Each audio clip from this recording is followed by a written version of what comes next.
That Marlboro Man, I guarantee you had erectile dysfunction. Remember those commercials? Of course. Guarantee you. If you're the Marlboro Man and you're drinking a bottle of whiskey, there is no way that that man had an erection. Thank you so much for joining us today on Second Act TV. Today, I'm so happy to welcome a new content expert to Second Act, nationally renowned men's health expert, men's sexual health, professor at NYU, and best-selling author of several books, including The Hardness Factor, sitting right there behind me. Dr. Lamm, thank you so much for being here today. My pleasure.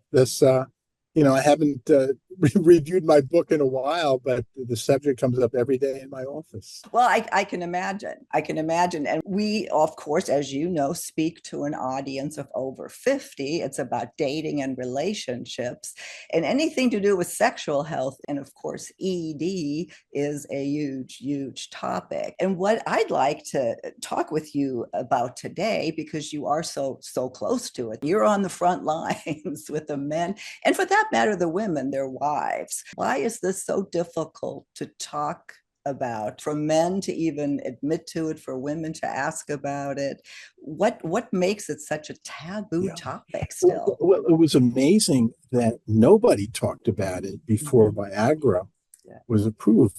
It just, all of a sudden, that opened the floodgate. It's very personal.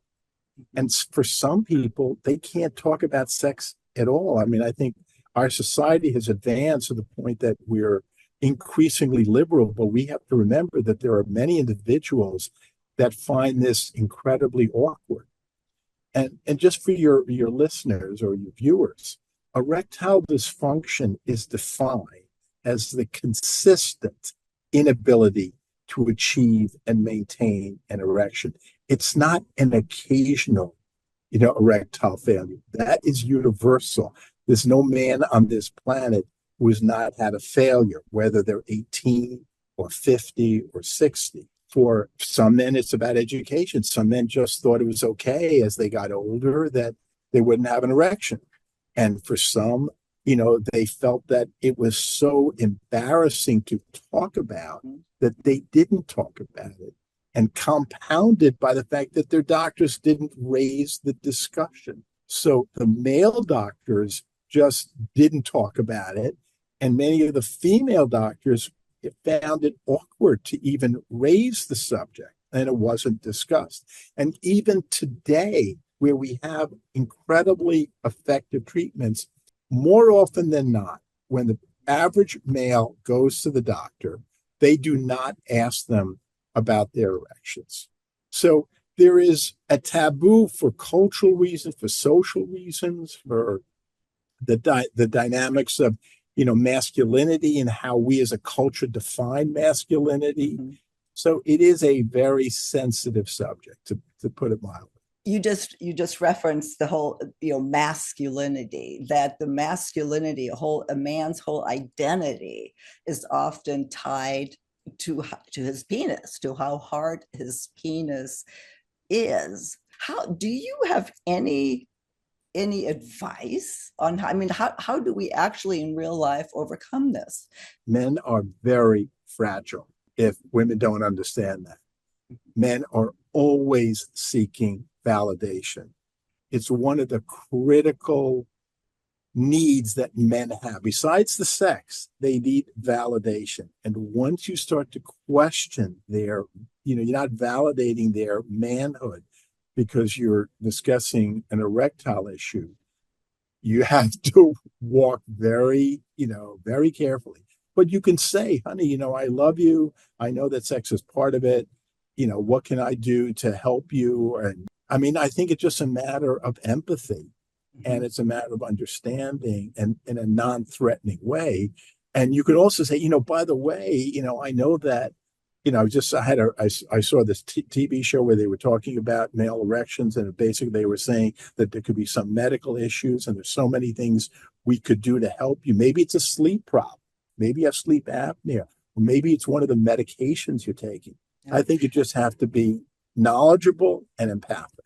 You brought up just a really, really important point, I think, is that the penis, or the hardness factor of the penis, is a barometer of a man's physical health. It is a tremendous barometer. And another great barometer is morning erections. Men generally wake up with an erection, and that's not the result of their needing to urinate. So the fact that once a man stops having morning erections, that's another indicator that there's something medically wrong, not psychiatrically wrong, but medically wrong. If men understand that, they're more likely perhaps to go to the doctor. Oh, yeah, no, absolutely. I mean, look, I think that men are changing. There was certainly a generation of men that just never went to the doctor. It wasn't macho for them to go. And of course, they were dying of diseases they needn't die of. There's already a longevity gap. I mean, women live maybe 4 to 6 years longer than men do. And some of that is a result of the fact that they're dying of diseases that could have been diagnosed. So the fact that we now have a treatment, an effective treatment for those men who really do have erectile dysfunction, and we also have an approach to those men to try to prevent them from having erectile dysfunction. In other words, a healthy lifestyle, exercise, eating well, certain herbs, something that maybe, I talked about in my book, Big Notional. I mean, there's stuff that we can do to either prevent the condition and or to treat the condition. Now, we still haven't, we haven't yet treated the partner yet, which is really important. We haven't fixed the relationship. I've had to tell many men that, by the way, the mere fact that you have an erection is not going to make you more communicative. It's not going to make you a more intimate partner. And you have to be aware that you can't equate erections with a relationship. And that is, for your listeners and viewers, that's really important. No, absolutely. And when we do this topic, on the reverse, on women and libido and that kind of thing, that always comes up, is if you have a bad relationship, it doesn't really matter. If you fix one partner, the problems are, And at least 25% of the time, there is an interpersonal issue that is a very, very important in the erection cascade issue. And unless you address that, and problem is, who has the time in private practice to necessarily bring up this Pandora's box? And so often, more often than not, it's not addressed. And having healthy sex life is really important to one's well-being, psychological, personal, health-wise. So you can't ignore this. And we know statistically that women definitely are unhappy when they're not having sex and intimacy with their partner.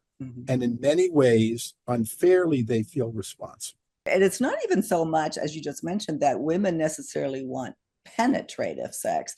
They want the intimacy that comes with the sexual act. And one thing that on other segments we've tried to hone in on is that let men understand that not getting an erection is not necessarily bad news. It's not.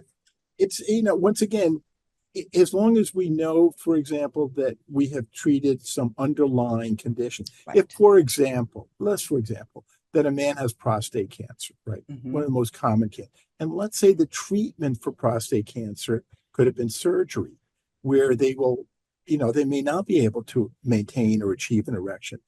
The relationships can still be great if there's empathy and there's interpersonal, and there are things that can be done. By the way, we can, in 100% of men, achieve an erection, whether it's with a medication or whether it's with a local injection or whether it's with an implant. So we know we can do this.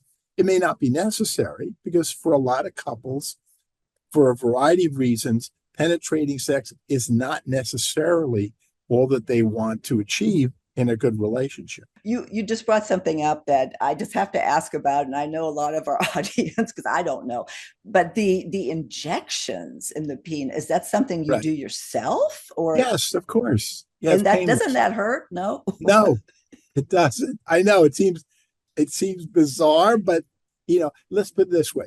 It would not be the ideal treatment for a young man who's having sex very often. In a mature relationship that's having sex on a regular but not daily basis, it can be very, very successful. And it's a tiny needle, and a lot of men are very satisfied with it. And when you kind of look at the overall picture of the man's health, you probably will get away with some other treatment.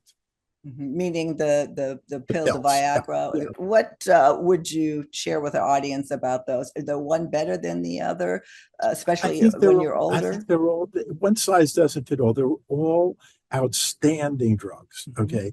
They each have their own little quirkiness in the sense that Cialis or tadalafil, has a very long duration of action for like 36 hours. So, for example, if a man took it at 5 p.m. on a Friday, and let's say, well, it's not going to, just not the right setting, to have sex Friday night, but maybe we can have sex Saturday morning or Saturday afternoon. That pill will still be in the system and will probably be responsive. And that's another point that I'd like to make. They all have about an hour onset of action. So as one older man said, an hour, it takes me an hour to take off my pants. So, but at least an hour. Don't rush into this. There's no rush, okay? Viagra will last 6 hours or so. And a lot of men like the drug to go in and go out. So they don't want something that's around for 36 hours. It's personal. The Vitra is also very much like Viagra, shorter duration of action, but extremely effective. One other point you want to make to your viewers is that the drug itself does not cause an erection. It's the partner that's going to cause the erection, right? In other words, you could take all the Viagra, all the Cialis in the world, walk on the street, and nothing's going to happen to you. The way I describe it is, think of a sink. With Viagra, it clogs up the drain, but somebody's going to open the faucet, all right? And a man, in order to have an erection, especially as they get older, they need to recruit all of their senses. They need visual, auditory, tactile, olfactory, you got to bring all of these senses in together in order to achieve an erection. And that's why older men, for example, have trouble with condoms, because they lose that tactile sensation. And that unfortunately puts them at risk for sexually transmitted diseases, because they can't use it, especially when they're single. I mean, when they're married, it's not an issue. Well, and that's you're speaking to a lot of people here that are on two different sides of this. When you're married, this might be easier. Maybe you do have a really close relationship in the sense that you can talk about this easily. But a lot of our audience are dating again after 50 and older, and having sex again after a long time, to where this becomes it can become embarrassing on both sides. And one thing I wanted to ask you, I wanted to follow up when you said you need a partner to induce that. So many women believe that he doesn't love me anymore, or he's not attracted to me, or I'm not turning him on. And we say, well, no, it's really not you. It's the, there's something with him. But how much of it is that true? Because the way you just now described it, the partner has a lot to do with that. I think partner has very much to do with it, but it's not necessarily their attractiveness. It's not that. It may be the fact that they have to be involved in this act. Women can't just be a receptacle. Women have to participate in this process. And just as a man has to turn on a woman by whatever turns on a woman, all right? I wish I knew that better, but I got a video for you. Okay. I think that you both have to participate, and I think the problem is that when you have men who are older and probably or possibly married to women of equal age, or maybe just a little younger, a woman is postmenopausal, she's going to have dryness, she's going to have atrophy, she's going to have pain with sex. That compounds the difficulty of penetration. It's a couple's problem, and it's going to be a couple's solution. And you also have to have reasonable expectations. When a man is 22 years old, he can have multiple ejaculations. He can have multiple sexual encounters in a 24-hour period. But as the man ages, the term is called refractory period, which means there is a time where he cannot achieve the erection. It may take 2 hours, it may take 8 hours, it may take a whole day. And there's also a refractory period for ejaculations. He may not be able to ejaculate 3 times in a day. I mean, that's just not gonna happen as the man gets older. So we have to understand the biology a little bit as well. Well, there is so much to learn, and the first step is not even necessarily learning it all, but being, in my opinion, being willing to talk about it. Raising the awareness and asking questions that might seem embarrassing, because otherwise, how are you going to learn? So you're 100% right. If you have a partner and say, "Look, I love you. I love having sex with you. I want this to be the best it can. What do we need to do to make this better?" In other words, I can't read somebody's mind, okay? Mm-hmm. But I can tell you the mind of a male who's had a failure, it can be devastating, and it could get self-promoting. And that's why you got to stop it right away. Mm-hmm. So there are a lot of issues that have to be addressed that are complicated. It's amazing we can do this at all. Look, as I said to you earlier, I'm amazed that anybody can have an erection, knowing the complexity of the biology. At least I have something now that has brought men to the doctors. Well, you're one of the spearheads, I think, on this, in this men's sexual health. You're the director of your clinic at NYU, is that correct? Yeah, director of the Preston Robert Tisch Center for Men's Health.